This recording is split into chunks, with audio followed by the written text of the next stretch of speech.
Hello दोस्तों, स्वागत है आपका एक नए चैप्टर में जिसका नाम है fundamental of kinesiology and biomechanics in sports. तो सबसे पहले देख लेते हैं कौन कौन से टॉपिक हैं जो इसके अंदर हम कवर करने वाले हैं।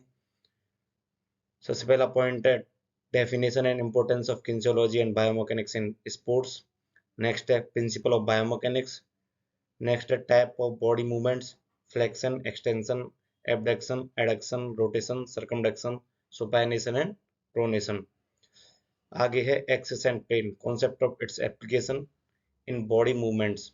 तो बहुत ही इजी और बहुत ही शॉर्ट होने वाला है, तो आराम से इसे आप पढ़ सकते हैं और अपने नोट्स बना सकते हैं। नेक्स्ट है definition and importance of kinesiology and biomechanics in sports. तो सबसे पहले किनेसियोलॉजी की बात करते हैं। According to Rasch and Burke, kinesiology Greek दो वर्ड से मिलकर बना हुआ है, जिसमें पहला वर्ड है काइनेन जिसका मतलब होता है टू मूव, एंड दूसरा वर्ड है लोगस जिसका मतलब होता है टू डिस्कोर्स।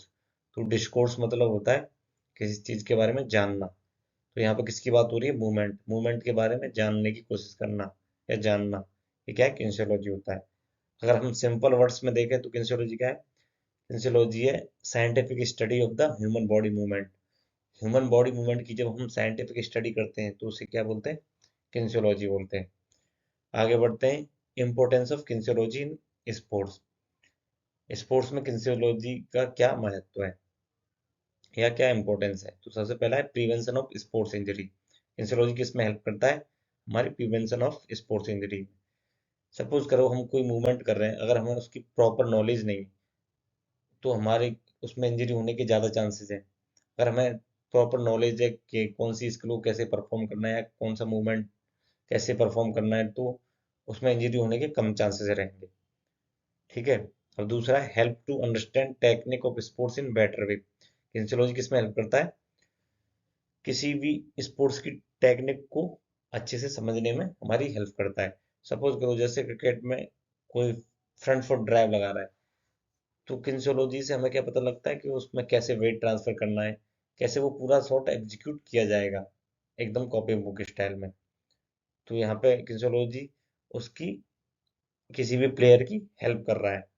और तीसरा help to attain better performance. अब हमारी टेक्निक अच्छी होगी, हमारे मूवमेंट्स अच्छे होंगे, तो ऑब्वियसली हमारी जो परफॉर्मेंस है वो इम्प्रूव होगी। अब नेक्स्ट है हेल्प्स फिजिकल एजुकेटर और coach to build strong foundation of sports. जब किसी कोच या फिजिकल एजुकेटर को किनेसियोलॉजी की अच्छे से नॉलेज होगी, तो जो आने वाला फ्यूचर है, ये जो बच्चे हैं, जो छोटे छोटे बच्चे हैं, उन्हें वो अच्छे से टेक्निक और स्किल सिखा पाएगा। जो बेस है एक स्पोर्ट्स का वो मजबूत होगा और अच्छा होगा। अब नेक्स्ट है helps to providing scientific training to players. Kinesiology जैसे कि मैंने पहले बताया कि अच्छे से टेक्निक को परफॉर्म करने में मदद करती है। तो यहाँ अगर हमें टेक्निक अच्छे से मालूम होगी या किसी कोच या ट्रेनर को किनेसियोलॉजी की नॉलेज होगी, तो वो साइंटिफिक ट्रेनिंग प्लान बनाएगा किसी भी प्लेयर के लिए, जिससे कि उसकी परफॉर्मेंस पे इम्प्रूवमेंट होगा। नेक्स्ट है पर्सनालिटी डेवलपमेंट। अगर हमें अपनी बॉडी की अलाइनमेंट स्ट्रक्चर या बॉडी की प्रॉपर मूवमेंट्स के बारे में जानकारी होगी, तो ऑब्वियसली हमारी ओवरऑल बॉडी पर्सनालिटी डेवलप होगी। तो ये किसमें हेल्प करेगा? पर्सनालिटी डेवलपमेंट में हेल्प करेगा। दोस्तों नेक्स्ट है बायोमैकेनिक्स। बायोमैकेनिक्स भी दो शब्दों से मिलकर बना है। सबसे पहला है बायो जिसका मतलब होता है लाइफ और बॉडी।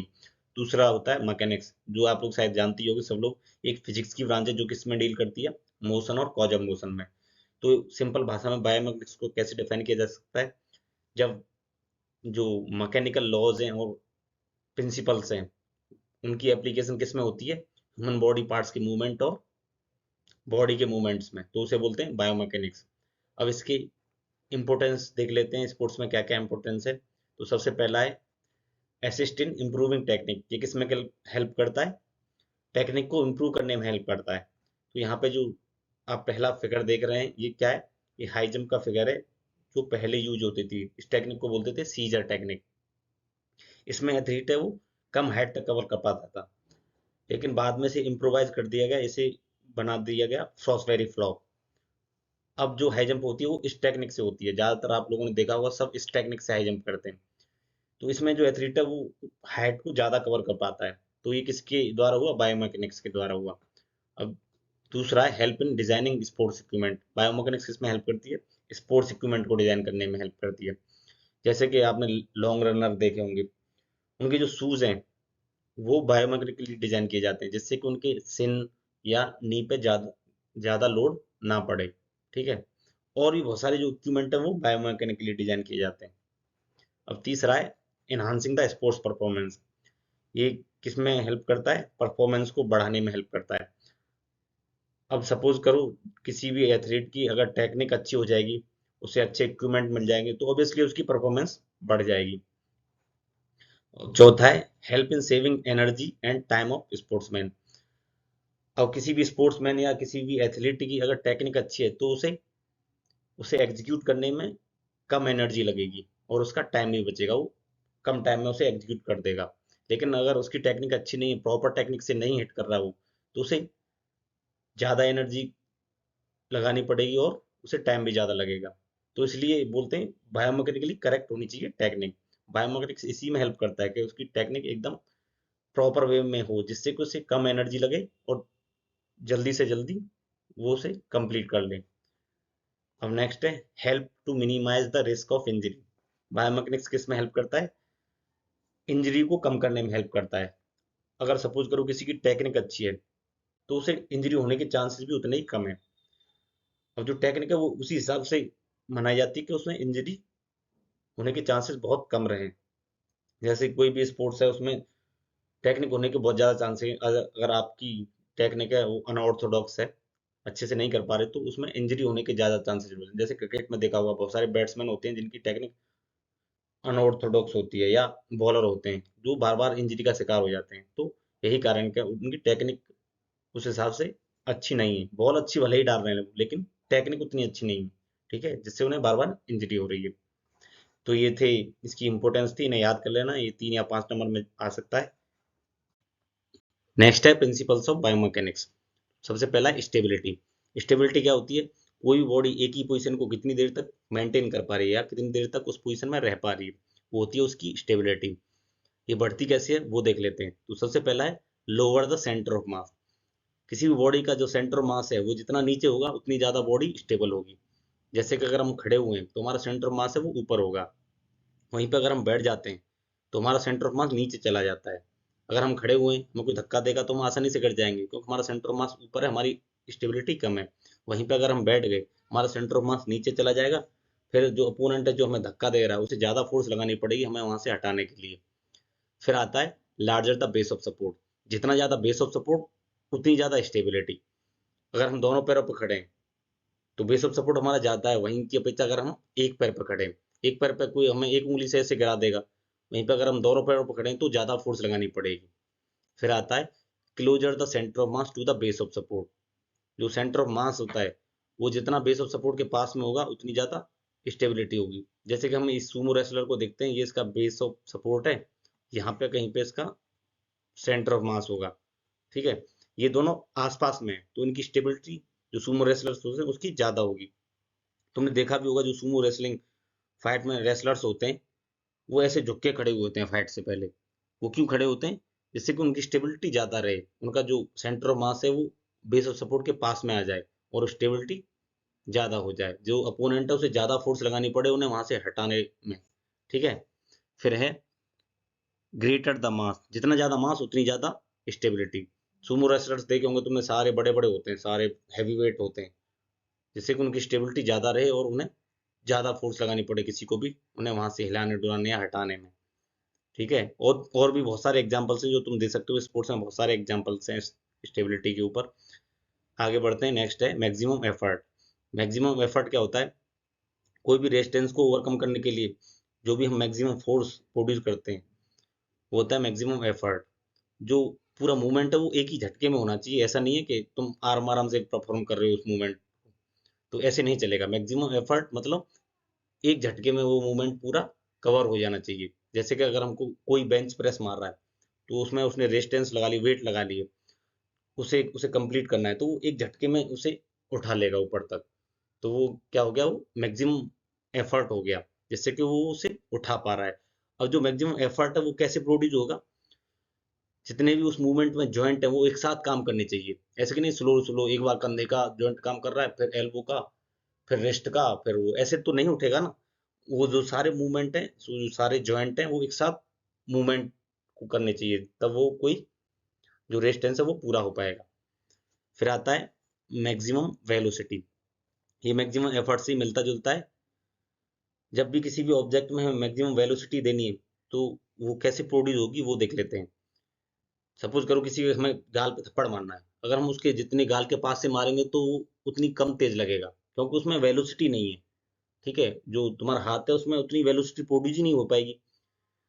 वहीं पर अगर हम उसे दूर से लेके आते हैं, जो जॉइंट के बीच का एंगल है वो बड़ा होता है, वहां से लेके आते हैं तो वेलोसिटी ज्यादा होगी। तो इसलिए ये कह रहा है अगर हमें वेलोसिटी ज्यादा प्रोड्यूस करनी है, मैक्सिमम वेलोसिटी प्रोड्यूस करनी है, तो जो हमारा मूवमेंट है वो लार्जर से स्मॉलर की तरफ होना चाहिए, मतलब जो पहले जॉइंट है वो लार्जर होना चाहिए, वहां से वो स्मॉलर की तरफ आना चाहिए, तो ज्यादा वेलोसिटी प्रोड्यूस होगी। नेक्स्ट है लीनियर मोशन। लीनियर मोशन क्या आता है, जब भी कोई बॉडी ट्रेवल करती है तो उसके जो बॉडी पार्ट्स हैं वो एक ही लाइन में जब मूव करते हैं तो वो बॉडी होती है लीनियर मोशन में। ठीक है, ये एकदम बेसिक मोशन होता है, इसे हम न्यूटन की फर्स्ट लॉ से भी डिस्क्राइब कर सकते हैं, जो कहती है जब कोई बॉडी एक स्ट्रेट लाइन में मूव कर रही है तो वो तब तक मूव करती रहेगी जब तक उस पर कोई एक्सटर्नल फोर्स नहीं लग जाता। इसका एग्जांपल है, किसी बॉल को हमने ग्राउंड पर लौटका दिया तो वो तब तक मूव करती रहेगी जब तक उस पर कोई एक्सटर्नल फोर्स नहीं लग जाता। इसके और भी एग्जांपल्स हो सकते हैं, बहुत सारे एग्जांपल हैं स्पोर्ट्स में। फिर है principle of counter action. Principle of counter action कहाँ से लिया गया है, न्यूटन की थर्ड लॉ से लिया गया है, जो कहती है to every action there is an equal and opposite reaction, मतलब जो भी हम एक्शन करेंगे उसका एक रिवर्ट बैक एक्शन होगा। ठीक है, जैसे हम रनिंग कर रहे हैं तो रनिंग क्यों कर पा रहे हैं, हम ग्राउंड पे एक फोर्स लगा रहे हैं, ग्राउंड हमें वापस फोर्स लगा लिए, जैसे हम आगे की तरफ मूव करते हैं, इसलिए हम रनिंग कर पा रहे हैं, ऐसी जंपिंग है। फिर आता है principle of angular momentum. Principle of angular momentum क्या कहता है, जब भी कोई बॉडी एयर में होती है तो एक कांस्टेंट एंगुलर मोमेंटम में ट्रेवल करती है। ठीक है, जैसे कि हम इस जो फिगर है इसमें जो एक समर सॉल्ट लगा रहा है एथलीट, उससे देख सकते हैं, जैसे यहाँ से ये टेक ऑफ करता है ये एक कांस्टेंट एंगुलर स्पीड पकड़ लेता है, तो ये क्या हो गया, प्रिंसिपल ऑफ एंगुलर मोमेंटम हो गया। अब नेक्स्ट है principle of angular motion. Principle of angular motion कैसे प्रोड्यूस होता है, जब भी किसी एक्सिस के द्वारा टॉर्क लगता है किसी बॉडी पे तो एंगुलर मोशन प्रोड्यूस होता है। जैसे इस फिगर में देख सकते हो, एक बेसबॉल पिचर बॉल फेंक रहा है, तो ये जो इसके एक पैर है ये एक्सिस का काम कर रहा है, वहां से ये मूवमेंट करके बॉल को फेंक रहा है, तो ये इसका एग्जाम्पल हो गया। नेक्स्ट है types of body movements. Types of body movements में सबसे पहला क्या है, फ्लेक्शन। तो फ्लेक्शन क्या होता है, जब भी जॉइंट्स के बीच का एंगल डिक्रीज होने लगता है तो होता है फ्लेक्शन। इस फिगर में हम देख लेते हैं, तो सबसे पहले एंगल कितना बड़ा था, इतना बड़ा था, जब हाथ नीचे था, हाथ फ्लेक्स होने लगा तो ये एंगल कम हो गया, मतलब डिक्रीज हो गया, ये इतना हो गया एंगल, तो क्या हो गया, फ्लेक्शन हो गया। इसके एग्जांपल्स हैं बेंडिंग ऑफ एल्बो जॉइंट, ये एल्बो जॉइंट है, ये कम होता जा रहा है जैसे कि हमने बताया पहले, तो ये क्या हो गया, flexion. Bending of knee joint, ये इसका एग्जांपल हो गया, जितनी मतलब जितने भी जॉइंट है उनके बीच का अगर एंगल कम हो रहा है तो क्या होगा, फ्लेक्शन होगा। अब नेक्स्ट है एक्सटेंशन। एक्सटेंशन फ्लेक्शन का जस्ट अपोजिट होता है, जब एंगल बढ़ने लगता है एंगल्स के जॉइंट्स के बीच का तो क्या होता है, एक्सटेंशन होता है। यहाँ पे देखो जस्ट अपोजिट हो रहा है, ये इधर की तरफ मूव कर रहा है, मतलब पहले अगर यहाँ पे होगा हाथ, यहाँ पे होगा हाथ, ये इतना छोटा एंगल होगा, फिर यहाँ से बढ़ के इधर आ गया तो ये एक्सटेंशन हो गया, एंगल बढ़ गया।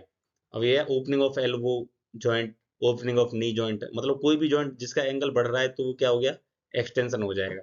ठीक है, नेक्स्ट है एबडक्शन। एबडक्शन में क्या होता है, जब भी हम किसी बॉडी पार्ट को बॉडी की मिड लाइन से दूर लेके जाते हैं तो उसे बोलते हैं एबडक्शन। ठीक है, वो दूर जा रहा है। बॉडी की मिड लाइन कहाँ होती है, इसे मैं यहाँ ड्रॉ कर देता हूँ रेड मार्कर से, ये जो देख रहे हो ये बॉडी की मिड लाइन होती है, ये स्ट्रेट होती है। ठीक है, अभी यहाँ टेढ़ी मेढ़ी खिंच गई, कोई बात नहीं। तो इससे जब दूर जाते हैं बॉडी पार्ट्स तो उसे बोलते हैं एबडक्शन। इसके एग्जांपल्स हैं lifting of arm sideways, opening of one leg sideways, और भी एग्जांपल्स हो सकते हैं, जरूरी नहीं है यही लिख के आने हैं। ठीक है, अब नेक्स्ट है एडक्शन। एडक्शन मतलब ऐड करना, यहाँ से समझ सकते हो ऐड हो रहा है, इससे तुम इसमें डिफरेंस समझ सकते हो एबडक्शन और एडक्शन। जिसमें एडक्शन आ रहा है मतलब ऐड हो रहा है, तो बॉडी पार्ट क्लोज हो रहे हैं मिड लाइन की तरफ। जब भी बॉडी पार्ट्स मिड लाइन की तरफ क्लोज होते हैं तो उन्हें बोलते हैं एडक्शन। इसके एग्जांपल है closing of arm from sideways position और closing of one leg from sideways position. और भी एग्जांपल लिख सकते हो अपने हिसाब से, ठीक है। नेक्स्ट है रोटेशन। रोटेशन कैसा मूवमेंट होता है, ये किसी भी एक्सिस के अराउंड जो मूवमेंट होता है उसे बोलते हैं रोटेशन, ठीक है। यहाँ जैसे सपोज करो, अगर हम अपनी जो गर्दन है उसे सीधी रखते हैं और उसके अराउंड मूवमेंट करते हैं तो वो होगा रोटेशन। अब आगे बढ़ते हैं, आगे सरकमडक्शन। सरकमडक्शन ये तो कोनिकल भी हो सकता है या सर्कुलर भी हो सकता है, ठीक है। ये चारों मूवमेंट से मिलकर बना होता है, जिसमें आते हैं फ्लेक्शन, एक्सटेंशन, एडक्शन और एबडक्शन।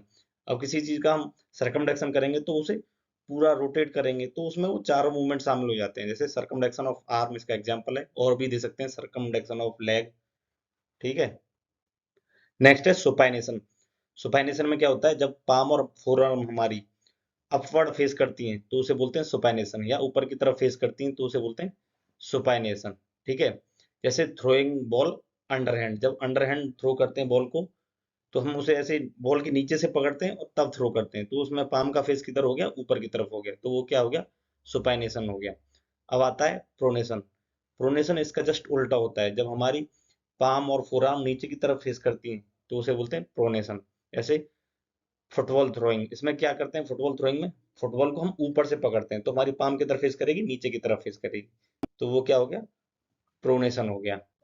नेक्स्ट है एक्सिस एंड प्लेन। तो सबसे पहले देखते हैं कंसेप्ट ऑफ एक्सिस। एक्सिस का कंसेप्ट क्या होता है, एक इमेजिनरी पॉइंट या इमेजिनरी लाइन होती है around which any movement take place, जिसके चारों तरफ कोई भी मूवमेंट होता है। एक बार फिर याद दिलाता रहा हूं दोस्तों, एक इमेजिनरी पॉइंट या इमेजिनरी लाइन होती है। ये तीन प्रकार के होते हैं। सबसे पहला है वर्टिकल या लॉन्गिट्यूडनल एक्सिस। तो वर्टिकल एक्सिस कौन सा होता है, इसमें एक इमेजिनरी लाइन होती है जो सेंटर से पास होती है बॉडी के, फ्रॉम टॉप टू बॉटम या बॉटम टू टॉप, और इसके चारों तरफ जो मूवमेंट होते हैं वो होते हैं rotating while standing on the spot. या किसी डांसर को देखा होगा तुमने, वो एक ही जगह पर घूमता रहता है, घूमता रहता है, ठीक है। ये सारे मूवमेंट किसके अराउंड हो रहे हैं, वर्टिकल एक्सिस के।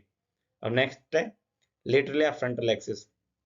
इसमें जो इमेजिनरी लाइन कैसे पास होती है बॉडी के side to side, right side से लेफ्ट साइड, लेफ्ट साइड से राइट साइड, ठीक है।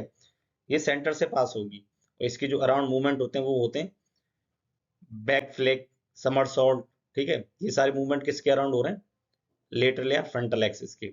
अब आगे बढ़ते हैं, नेक्स्ट है सेजिटल एक्सिस। सेजिटल एक्सिस में जो इमेजिनरी लाइन कैसे पास होती है, from the centre of the body front to back, मतलब सामने से पीछे की तरफ, ठीक है। अब जो इसमें मूवमेंट होंगे वो कौन से होंगे, साइडवेज वाले होंगे, जैसे परफॉर्मिंग साइडवेज, वो किसके अंडर आएगा, सेजिटल एक्सिस के अंडर आएगा, ठीक है। साइडवेज फ्लिप मारते हैं ऐसे, तो वो या कार्टविल परफॉर्म करते हैं, ठीक है। या साइडवर्ड बेंडिंग कर रहे हैं, डंबल से ऐसे साइडवर्ड बेंडिंग कर रहे हैं, तो वो किसके अराउंड मूवमेंट हो रहा है, सेजिटल एक्सिस के अराउंड हो रहा है। नेक्स्ट है कंसेप्ट ऑफ प्लेन्स। तो सबसे पहले देख लेते हैं प्लेन क्या होता है। प्लेन एक इमेजिनरी सरफेस होती है through which any movement take place, मतलब जिसके अंदर से कोई मूवमेंट होता है उसे बोलते हैं प्लेन। एक्सिस में क्या था, एक इमेजिनरी लाइन थी या एक पॉइंट था जिसके अराउंड कोई मूवमेंट हो रहा था, मतलब जिसके चारों तरफ कोई मूवमेंट हो रहा था, वो था एक्सिस। यहाँ पे क्या है, थ्रू विच कोई मूवमेंट हो रहा है, वो होता है प्लेन। ये भी तीन प्रकार का होता है। सबसे पहला है हॉरिजेंटल एंड ट्रांसवर्स। हॉरिजेंटल क्या होता है, जो ग्राउंड के पैरेलल होता है। अब हॉरिजेंटल प्लेन कौन सा होता है, ये एक इमेजिनरी सरफेस होती है जो बॉडी को डिवाइड करती है अपर एंड लोअर हाफ में। यहाँ जो फिगर दिया गया है इसमें देख सकते हो, ये ट्रांसवर्स या हॉरिजेंटल प्लेन है ये वाला, और ये अपर हाफ है, ये लोअर हाफ है इसका, ठीक है। इसमें जो मूवमेंट आएंगे वो कौन से आएंगे, जो इस प्लेन के पैरेलल होंगे, जैसे डांसिंग मूवमेंट है, खड़े खड़े कोई घूम रहा है ऐसे, तो वो किस में आएगा, हॉरिजेंटल प्लेन में।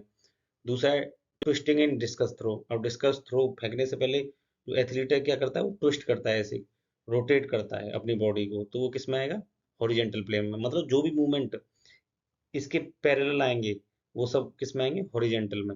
अब नेक्स्ट है सेजिटल प्लेन। सेजिटल प्लेन क्या होता है, एक इमेजिनरी सरफेस होती है जो बॉडी को डिवाइड करती है राइट एंड लेफ्ट हाफ में, ठीक है।